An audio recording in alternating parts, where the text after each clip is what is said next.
வணக்கம் நண்பர்களே, சிபிஎல்லின் சிந்தனை களத்திற்கு உங்களை மகிழ்வோடு வரவேற்கின்றேன். தினம் ஒரு திரவியம் மனதுக்கும் உடலுக்கும்.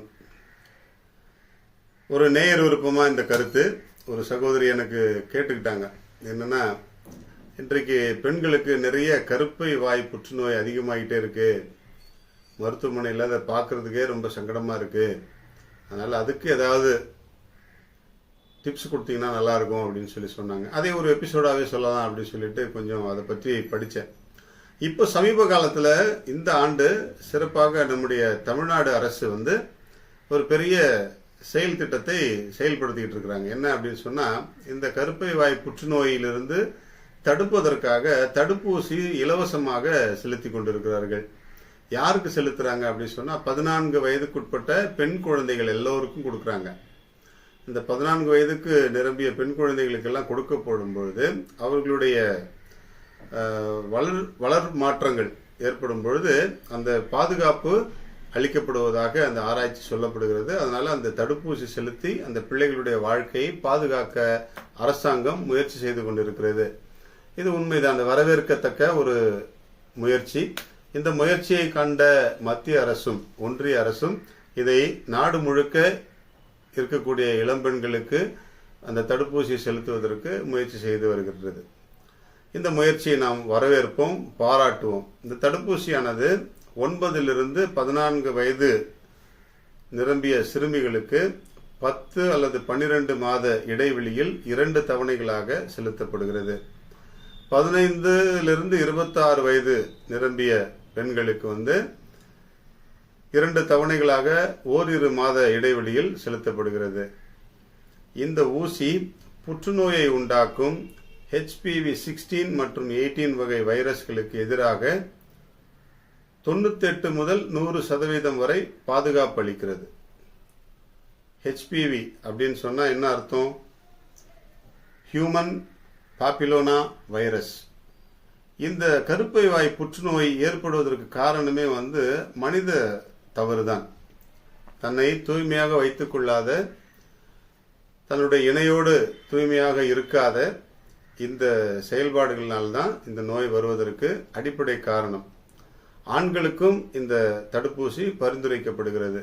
ஆண்களுக்கும் தடுப்பூசி பரிந்துரைக்கப்படுகிறது.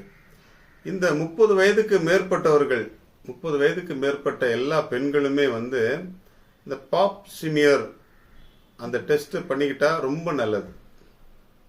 அந்த டெஸ்ட் பண்ணிக்கிட்டீங்கன்னா ரொம்ப நல்லது. அதில் அந்த HPV டெஸ்ட் பண்ணிட்டு தன்னுடைய வாழ்க்கையை ஸ்மூத்தா, எந்த விதமான பாதிப்பு இல்லை அப்படிங்கிற ஒரு உத்தரவாதத்தோடு நடத்திக்கலாம்.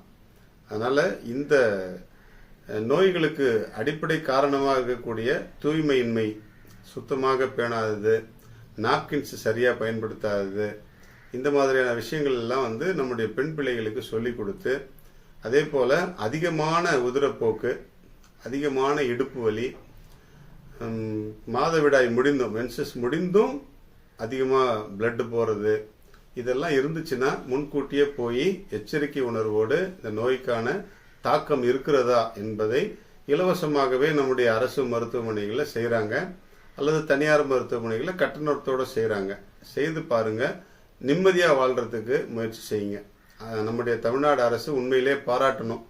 இதை மிகப்பெரிய முன்னெடுப்பாக எடுத்து எல்லா பிள்ளைகளுக்கும், குழந்தைகளுக்கும் இந்த இலவச தடுப்பூசியை கொடுத்து அந்த பிள்ளைகளுக்கு நோய் தாக்கத்திலிருந்து விடுபட முயற்சி செய்து கொண்டிருக்கிறார்கள். அந்த முயற்சிக்கு நாமும் முழுதாக துணை நிற்போம். பிள்ளைகளுக்கு அதனுடைய உண்மைத்தன்மை புரிய வைத்து எல்லோருக்கும் இந்த தடுப்பூசி செலுத்திக் கொள்வதற்கும் நாம் ஊக்கப்படுத்துவோம். இந்த நோயிலிருந்து, இந்த பாதிப்பிலிருந்து நம்முடைய சமுதாயம், நம்முடைய பெண் சமுதாயம், நம்முடைய சகோதரிகள், நம்முடைய உடன்பிறப்புகள் எல்லோருமே விடுபட்டு மகிழ்ச்சியாக வாழ்வதற்கு, எரிச்சல் இல்லாமல், மன உளைச்சல் இல்லாமல் வாழ்வதற்கு அவர்களுக்கு உதவி செய்வோம். வாழ்க மகிழ்வுடன். இந்த கருப்பை வாய் புற்றுநோய் இதிலிருந்து விடுபடணும் அப்படின்னு சொன்னா, சுகாதாரமான தூய்மையான பழக்கங்களை நாம் கடைபிடிக்க வேண்டும். பூண்டு, வெந்தயம், மஞ்சள், கற்றாழை இவற்றை அடிக்கடி உணவில் சேர்த்துக் கொள்வது நல்ல பலன் தரும். ப்ரோபயாட்டிக் உணவுகள் அவற்றை நிறைய எடுத்துக்கொள்ளலாம். சீரிய இடைவெளியில் சரியான இடைவெளியில் சிறுநீர் கழிக்க வேண்டும், மலம் கழிக்க வேண்டும். அது செய்த பிறகு தூய்மையாக இருக்க வேண்டும். நம்முடைய உடல் உபாதைகள் எது வந்தாலும் நாம் எடுத்துக்கொள்கிற மருந்துகளில் எச்சரிக்கையாக இருக்க வேண்டும். அவற்றினுடைய தாக்கங்கள் எதுவும் நம்மை தாக்காதபடி பார்த்து கொள்ள வேண்டும். இந்த சிறிய சிறிய விழிப்புணர்வுகளை நாமும் பெற்றுக்கொண்டு நம்முடைய பிள்ளைகளுக்கும் அவற்றை சொல்லிக் கொடுப்போம். குறிப்பாக இந்த மாதவிடாய் சமயத்தில் பெண் பிள்ளைகளுக்கு சரியான இடைவெளியில் அவை நிகழ்கிறதா, 25 நாள் இல்லை 27 நாள் இல்லை 30 நாள் அப்படின்னு நம்ம கணக்கு பண்ணும்போது அந்த கணக்கு கரெக்டாக போதான்னு மட்டும் ஃபாலோ பண்ணிக்கிட்டே வாங்க. அதில் நிறைய குறைபாடுகள் வரும்பொழுது இம்மாதிரியான பிரச்சனைகளுக்கு வாய்ப்பு இருப்பதாக மருத்துவர்களே சொல்கிறாங்க. அதனால் இதை தெளிவாக நம்முடைய பிள்ளைகளுக்கு புரிய வைத்து வாழ்க்கையில் மகிழ்வுடன் வாழ அவர்களுக்கு உதவி செய்வோம். வாழ்க மகிழ்வுடன்.